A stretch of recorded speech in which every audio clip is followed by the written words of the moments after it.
The opinions expressed in this video belonging to the participants and do not represent the views held by PPS Holdings Trust, its subsidiaries and affiliates. PPS is a licensed insurer conducting life insurance business, a licensed controlling company, and an authorized financial services provider. The information shared in this video does not constitute financial, legal, tax, or insurance advice. Viewers are encouraged to consult with a qualified financial advisor or insurance professional before making any decisions. Hi, I'm Ernest Losper, and what makes me a man is the fact that I'm reliable. Hi, I'm Theo, and what makes me a man is I'm struggling with going bald. Hi, my name is Wesley Wilson, and what makes me a man is that I'm compassionate. Yeah. Hi, my name is KG, and what makes me a man is that I take care of my family. Hi, I'm Tsepo. Friends call me Chipa, but what makes me a man is how I show up for people. All right, the boys. It's Zinja, that's dog in Zulu. So I'm sure you guys understand the whole concept of boys don't cry. You know, when you're a kid and you get injured and you come home and they're like, hey, boys don't cry, boys don't cry. Oh. But that thing can come into when you get older, you know, keeping things to yourself. How do you guys think you handle the things you're not sure how to talk about? Like it could be debt or it could be job stress. How do you think you guys approach it now? Yeah. Oh, you're my brother. I think it's a really difficult thing to deal with as a man, and you know, we don't want to throw in stats, but from what we see, you know, men committing suicide because they don't want to speak up, and because of that stigma that, you know, men don't cry and shouldn't speak up. But I think for me, how I try and deal with it is making sure that I confide in people that I trust, particularly family, close family, and my sisters and some of my boys. Because what happens most of the time is you share something with someone, your friend, your boy, and they're actually going through the same thing. And by the time you guys get to a point where, you know, you spoke about this thing and you understand what's happening, then you feel better. And then you actually get the time to cry and speak up. So I think for me, how I try and deal with it is make sure that I have the right conversations with the right people that are close to me. And it helps a lot. Yeah, I think it's sort of similar to, you know, that meme that goes around about guys where they go play golf with their mates for like 4 hours, but one of the mates is actually going through a hectic divorce or something's happening. And they go home to their wives and they're like, yo, how's Johnny doing? It's like, yeah, no, he had a great round today, you know, but you don't know like what's going on in his life because you're not actually chatting, even though you spend hours together. And look, I think as guys, it's nice to spend time with the boys because you don't have to always talk about emotional stuff. Exactly. But I think it's important to sort of actually share it because those are the people that care about you. Yeah. And like you said, a lot of them have had the same experiences or going through the same things, and we need to vocalize that more. So that's generally how I approach it. But I think it can be quite difficult for guys to do it because we have this expectation from society. Yep. A lot of our fathers probably and grandfathers taught us like stiff upper lip, you know, that old school vibe. Yep. But we can learn a lot from the younger generations. I've seen a lot of Gen Z and Gen Alpha boys just being like open about their emotions. And that's something we can learn from younger generations, I reckon. Great point. And Spot on. That's actually very important that both of you guys mentioned that also. It's a mere fact that you want that small group of people that you can speak to, that you can entrust with those sort of concepts or those sort of subjects. Because at the end of the day, there is a very a handful of people that can actually understand and that will be able to relate and provide some sort of assistance also. However, there's also a bulk out there that's also looking for your detriment, to be honest. So we need to find that fine line in between and stick with those people. And at the end of the day as well, sometimes there's also a fine line between sharing and sharing too much. Because now you're no longer looking for a solution, but now you're stuck in that problem. So it's just about gauging the balance between where I am and what do I need. And the last thing that I wanted to make mention to is just get out. That's what I do. Go for a run, go for a hike, chat with a few friends, and nothing, like literally nothing is too big for us not to get through. Just have the ones closest to us, close to us. Yeah. Yeah. What about you, Tsepo? Has there ever been anything for you? What? Well, I'm listening to everyone speak, and I'm like, I grew up on the same thing, but boys don't cry. But and also, as you said when you started, how you were raised, right? I was fortunate enough to be raised by my father, both parents, mother and father. So my father was one of those hands-on fathers, the one that cleans the house, does the dishes and stuff like that. So he was very in touch with his feminine side in terms of there's masculinity, then there's femininity in terms of it. So once you get to be in touch with both ends, I think you find a balance. So I grew up not being afraid of crying. So, but that also has another way at which it plays out. Then you become overly emotional, overly talkative. So you're the guy that it's that balance again. But I've seen guys in friend groups, within my friend groups, you know, that were raised on the same thing, that boys don't cry, and it's kind of a difficult one, because as you grow older, it also shapes how you show up, and I don't like it at all, and I'm that type of person. I like going out, as you mentioned. So the more you go out, it's the more you interact, it's the more you don't wallow in your own pity. And cry once, get it out of. I'm telling you, man. I know women say that, but boys should cry. Absolutely. Yeah, I think also, you know, I want to rely mostly on what you are about as well, because ultimately, you know, we are taught to be so hard about certain things, and for me, I think it's also kind of striking the balance, because if something is hard on you, you can't dim light with light. So somehow there has to be a balance. So with me, I make sure that I become soft on the situation, because that's where I get the antidote. Because sometimes when life is facing you with hardships, you can't be hard on it as well. You need to somehow strike the balance and be soft. Cry about it, express it, talk to people about it, tell people about it, and it kind of becomes an antidote somehow. All you oaks are emotionally intelligent. I think I just want to make a point on that. I think balance is the key. Because I think one key lesson that my dad taught me was go cry in the locker room. Like, you don't have to cry on the field. It's not lacquer to lose. But there's not only a societal responsibility on men, but we take on that responsibility if you want to be a strong man and a gentleman. And that's if you have to be the pillar of strength and be a good loser or a respectable man, you take the loss on the chin, you congratulate your opponent, and you go cry in the locker room. Absolutely. And that's okay. And that's fine. That's the balance of it. Because sometimes you need to be strong for your family or for your friends, even though you're struggling. That's sort of the responsibility we take on as men. 100%. And I think you need to stand up.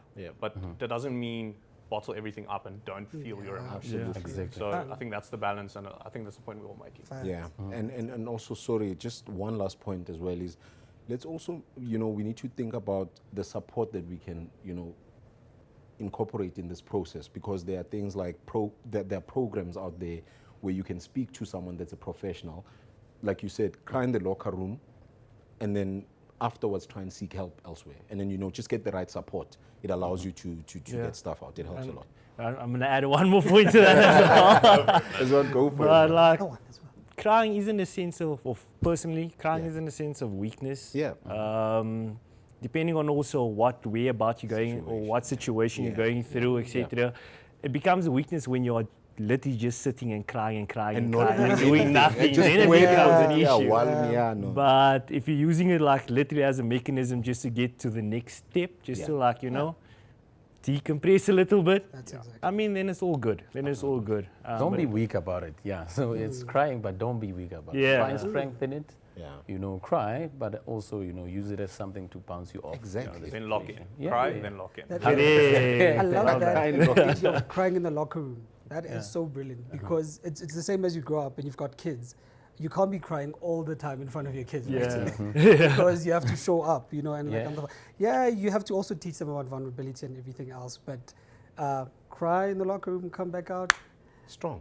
Come back strong. You so know, I love that. you guys, you know, Theo, you mentioned something about the pressure of, you know, you can't essentially cry in front of the kids. You need to step up, and at other times you have to step up and do what you need to do.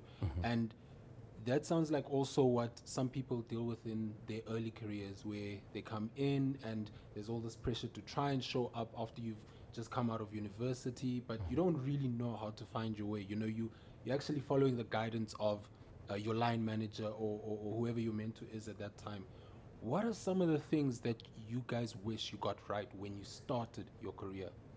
Okay, I think I'll take this one first. But yeah, it's just setting yourself. Don't try and be like somebody else. Set your own goals. So I'll use an example in regards to, I'll use somebody as a benchmark, but I wouldn't use that person as my entire goal. Yeah. Because we all are our own individual people. And at the end of the day, we don't know what it took that person to get there, to be honest. Yes. So using them as a benchmark is great, but be true to who you are as well. And that's essentially the thing that I wish that I knew back in the day in regard to molding my own future. No, spot on. I think that's a powerful one. So for me, two things.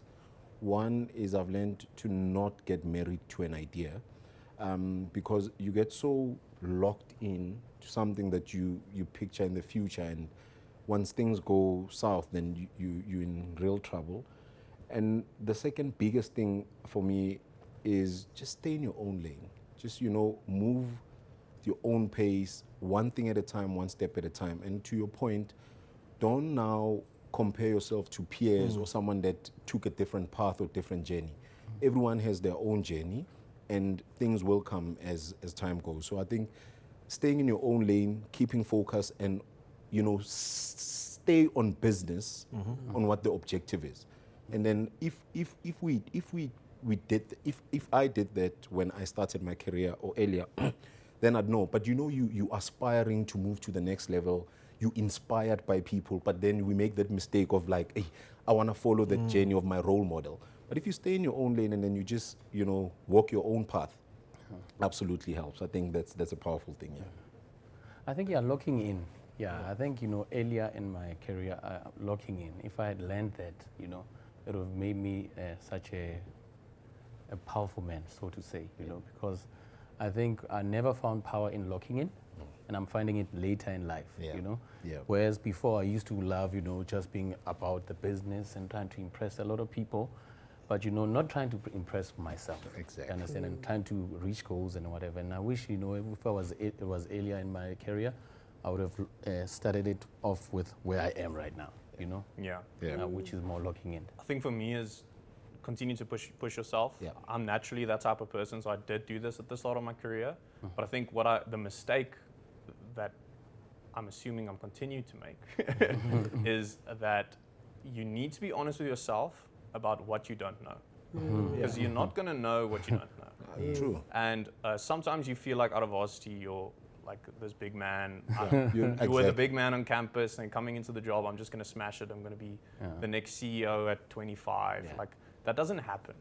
Like that's like the 0.01% Yes. people that happens No, to, get me. and it's fine not to be. Yes. Yeah. But you need to decide for yourself what is your definition of success Yes. and what do you want to achieve Yes. this year, in 5 years, in 20, and 30. Yes.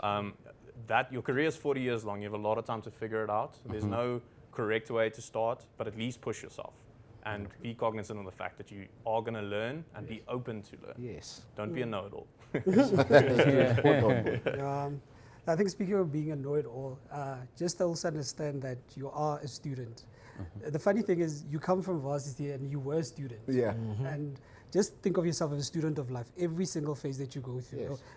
you're learning at the end of the day. So with me, if there was one thing I'd probably change was my confidence and understanding that failure is a part of it. Yeah. So a lot of self-doubt came from a lot of failures. So maybe you start your new job, you also, like that, as I'm saying, understand that you're learning. Yeah. So that thing of me being too hard on myself, saying that, I should have done better, had I honestly just said, man, come on, it happens. Better luck next yeah, time. You know Yeah. what? Yeah, this is something I'm learning now later in my career. And so it's kind of weird, but it's definitely that. Just self-confidence, knowing that there's failure and moving on. So when you think about it, what are, sometimes you sit there and you still have that little ick of a mistake that you made when you were younger? All the time. You know that not one that thing. It's like it's gonna sit with you and hang with you when you hit 40. It's gonna still come Yeah. in. So, what's a human mistake that you remember that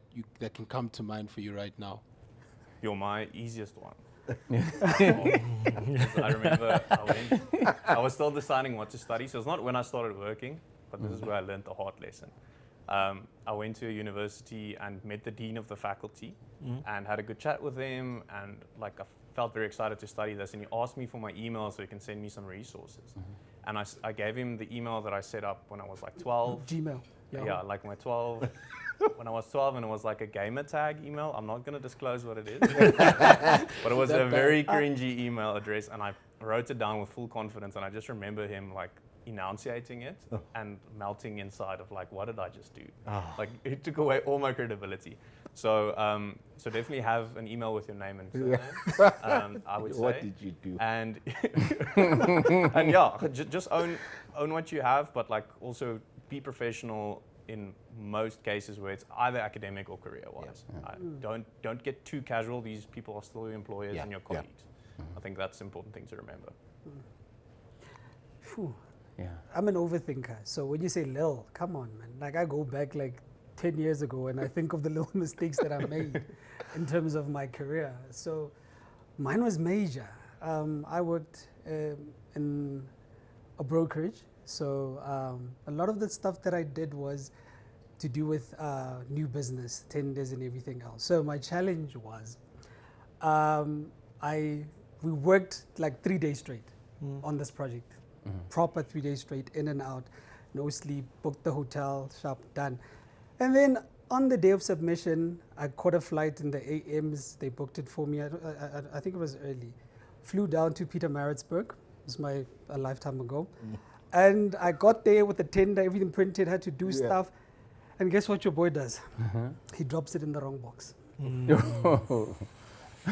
Imagine people got paid for working on something, and then you go and they paid for your flights, they've been paid for accommodation, and you then do like the simplest thing, guys, was just to check that's the address, and only to find out that I'm not going to blame it on the Pietermaritzburg in terms of addresses, but that is probably one of my moments, but I'll never forget that till this day, but I don't let it get me down because, In fact, mine was almost similar to yours.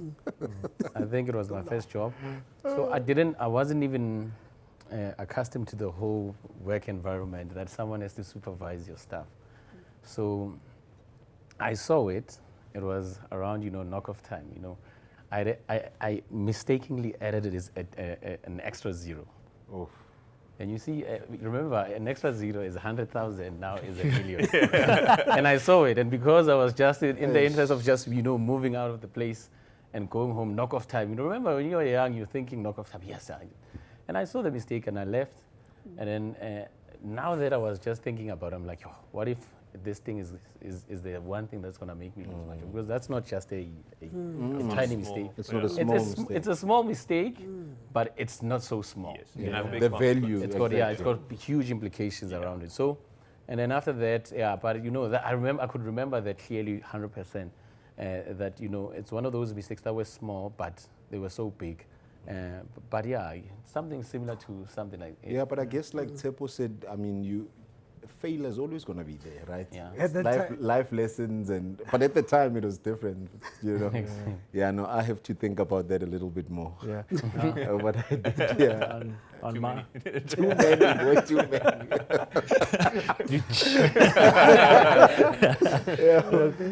on my side, starting my career path, it was always just what's the next move, to be honest, right? And me looking at the next move, I was a yes man. So people come to me, look, there's this project, let's jump on it, let's go for it. Next person come, let's jump on it. Zero Next person boundaries. come, let's jump on it. Exactly. So next thing you know, you're taking on so many projects where You're no longer actually assisting the people, but you're becoming a hurdle now because they're waiting on you. So narrowing down, knowing exactly where I want to be, coming back to Theo, your point, and reverse engineering, and then only accepting projects, etc., that is in line with that goal. Yes. That was essentially the lesson that I learned throughout. It was Set a long, boundaries. long lesson. Sleepless nights. What is the lesson that I learned So nevertheless? that's a personality thing as well. I really Yeah. think. I think good career advice that I received, and I talked about it with some other mates as well. It's like in life, you're kind of used to 7 or 5 year, 4 year cycles. So you like go through primary school, high school, university, and then at work you have 40 years. So you don't have the cycling thing going on anymore. So you need to sort of force yourself into that cycle. You create a 3-year cycle for yourself, and like, what do I want to achieve in 3 years? How am I going to do it? And now you don't have a teacher or anyone telling you, here's your report card, here's what you need to do, here are your subjects. You have to now say, I'll work on these projects this year. Yeah. I'll improve it in this way. And then you have to track it yourself. You keep your own evidence, you have your own little file, and then when performance contract time comes, you can show it. Exactly. And I think that's something to be cognizant of. Like, if you commit to things up front, you're not going to take on those odd jobs as much. Yeah. That's a great advice. yeah. Yeah, man, But gents, you guys have set some boundaries. cringy lessons. No.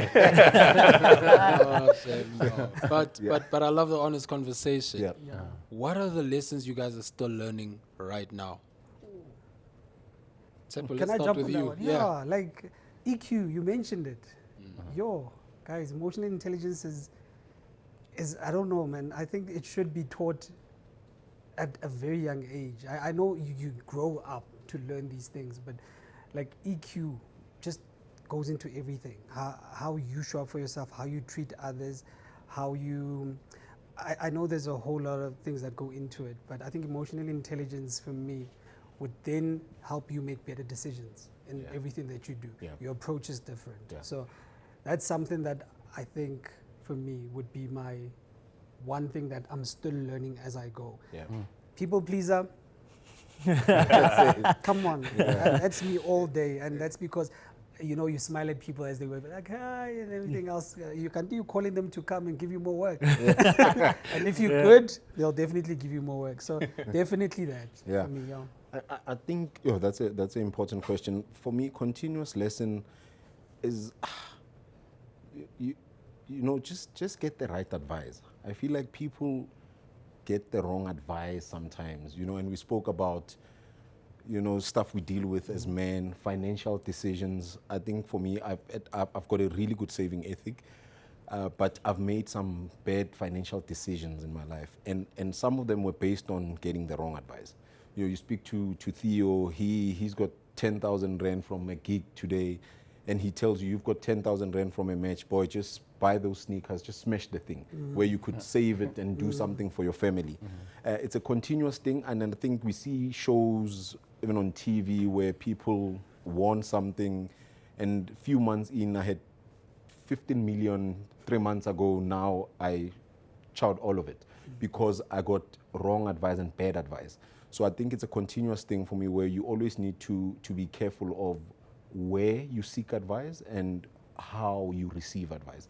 Because if you continue getting, because it's normal, you'll get something from someone that's really close that you trust and you believe in, and it's actually something that's gonna set you up for failure. So I think it's something that I take into account every day, make sure that I set boundaries of where I get advice and how I receive it. So yeah, it's a continuous lesson for me. I love that, man. Also internalizing, Yeah. I think most of the things that we do it for other people. Yeah. And for myself, that's something that I'm learning. I've been doing so much for a lot of people, Yeah. trying to give them also advices in terms of how they structure their lives and everything. And when I look into mine, and I'm like, I wish I had someone Exactly. like Exactly. outside Exactly. of me. But now you realize that now the same compassion that you have for other people, you must also have for yourself. Bring it within. So that you can, that's just one thing that I'm still learning as well. Exactly. It's not something, I'm not perfect at it because I'm so used to doing it for people, but now I want to do it for myself. Yeah, and the one person that will give you the best advice is yourself sometimes. Yeah. So just listen to what you feel. You always know, already know what you need to do. Exactly. Exactly. So since we we just got into the topic of lesson. I've got a lesson for you guys. Okay. If you think about where you are right now and when you retire, right, and you take those months and then you multiply it by the amount of checks that you're going to get from now up until then, what number do you get to? Wait, ask that question again. You're making us do math. No, the point I'm trying to get to is, you know, the amount of checks that you've got until you actually get to retirement. It's in the hundreds. Yeah. I can tell you that. And so with that thought sitting with you guys, what do you guys think you're doing right now to set yourself up to be comfortable by the time you retire? There was actually there was a little article that I read not too long ago, right? It basically breaks down where you'd like to be post-retirement, right? And according to this article, it states that you would like to have a income, like receiving an income of 75% post-retirement than what you received pre-retirement, right? That is basically the prime where you'd like to be. And in order for you to get there, right, you must have saved at least 15% of your income from the age of about 30 to retirement, right? And that actually, it opened up some eyes on my side in regards to, okay, look, where am I? Where do I need to be? And with that being said, all of a sudden it just created a sense of maybe a little bit of uncertainty, a little bit of scaredness, a little bit of, because you don't want to be at that point and literally need to come out of retirement again like an old school boxer, come back out of retirement. Take your belt back. You get exactly. You took it there. 100%. So with that being said, it's about narrowing down, and everybody, they have a certain pot of income, right? Yeah. How they distribute that income is up to them, right? So I can't compare, be like, oh, Theo, you going out every maybe a quarter you're going on vacation. But at the same time, you're sacrificing some of your income for that as well. So that's just an example. I wish, but Not exactly that. So I can't look at anybody else. I need to be personal to myself in regards to where I am, where I want to be, and start taking the relevant steps now, not tomorrow, not the month after that, I first need to get to this position before I can start saving. No, you can make the relevant changes now. You just need to be mindful in regards to of where am I sacrificing? Am I sacrificing a Big Mac this weekend to get where I want to be? Exactly. And then I'm going to shout out my dad again. One of his life lessons, we're a life lesson type of family, was also like if you want to break something big, it's not always about the big hits, it's about like the small taps. Like continuous small taps can break almost anything. So from that perspective, it's good to save every month towards retirement, because then you're not going to be in that situation. And I think this is actually a good advice for someone starting their career as well. You're going to start your career and you're going to have your medical aid on your pay slip. You're going to have the chat with HR about how much should I contribute to my retirement fund, the pension or the provident fund. And you're going to be like, okay, what's the lowest percentage I can take so I can I can get the most. What's the most cash I can have so that I have more cash than my friends. Like that's the logic almost everyone applies. But some companies force you to have a high percentage, others gives you a range. Sometimes it's really best to max it out. So this is not financial advice. I recommend chatting to someone, not just the HR person. Also chat to your financial advisor. But by having a big percentage like a 15%, all of a sudden you're starting at 23, at 30, you're so much further ahead. Like that calc that you mentioned, you're so much further ahead than someone that only starts at 30 with the 15%. You're going to have more than a 75% replacement ratio. So I think that's good career advice, to get the advisor from the start. Like just when you start, get your financial advisor, have a chat, like how should I structure my stuff? Because it's not something you really learn at varsity unless you study that. So I think that's good advice. That's a powerful point. I think it's the little steps, right? So I think completely agree. And to echo what the gents are saying, is the challenge is we start late. We generally start late, especially in our country, right? Yeah. So people start saving for retirement at 40, 45, and that's okay, but you need to start now. Yes. So for me, it's those little chunks that you put away from that paycheck that you make sure that you're saving for retirement. Because one big mistake that people make is that they forget that there's life after retirement. So you need to take steps to bridge that gap pre and post retirement. So, and once you start now, and if it means you need to up that limit and push it to 25% to retire comfortably, then think about it and speak to someone that can help you structure it, because there are different forms you can do it, right? So I think pulling in the right expertise or the right experts to help you, contribute towards retirement, but always be because people think it's like matric. I mean, I think I said this last time. There's a friend of mine that always says retirement is like matric. When you finish matric, there's undergrad, Yes. postgrad, and it's like that. Some people, and especially people in South Africa, tend to live longer, in other countries rather, where you have 30, 40 years after retirement, and you only made provision for the first 5 years. Imagine what's going to happen the next 25 years from there. Exactly. So I think what I'm trying to say is start now, and that's what I'm doing, not offering any advice, but start now and always remember that there's life after retirement. And the sooner you start, the better. It makes it easy. Like you said, if you start earlier, you don't even have to contribute a big chunk.